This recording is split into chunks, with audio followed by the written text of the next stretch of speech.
Hello friends, welcome to నిశ్శబ్ద భయం, silent fear. ఈ కథ విన్నాక రాత్రి రోడ్డుపై ఒంటరిగా ప్రయాణించాలంటే మీరు రెండుసార్లు ఆలోచిస్తారు. 2018 జనవరి 3 రాత్రి సరిగ్గా 10 గంటలు. మహాబలేశ్వరం నుంచి రత్నగిరికి ఖాళీగా ఉన్న రోడ్డుపై ఒక వ్యక్తి ఒంటరిగా కారు నడుపుతున్నాడు.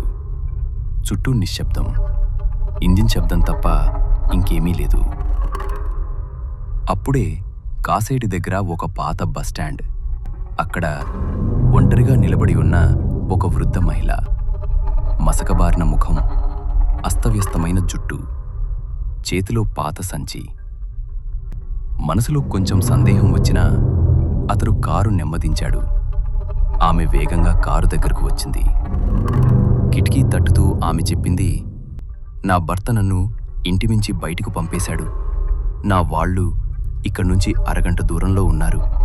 దయచేసి కొంచెం దూరం వరకు తీసుకెళ్ళండి. నేను దెయ్యం కాదు అని వింత చిరునవ్వుతో. ఆ మాటలు వింటూనే అతడి గుండె బలంగా కొట్టుకుంది.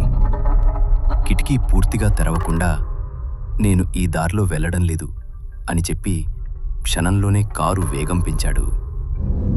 అతను ముందుకు దూసుకెళ్తుండగా వెనక నుంచి వినిపించిన ఆమె స్వరం, మంచి నిర్ణయం.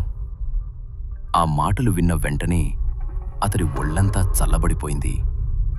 మిర్రర్లో చూసేసరికి బస్టాండ్ ఖాళీ. ఆమె అక్కడ లేదు.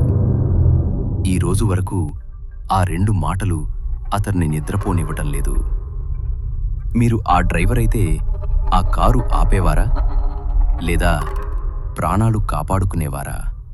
ఇలాంటి నిజమైన భయానక సంఘటనల కోసం ఇప్పుడే సబ్స్క్రైబ్ చేయండి. నిశ్శబ్ద భయం, సైలెంట్ ఫియర్.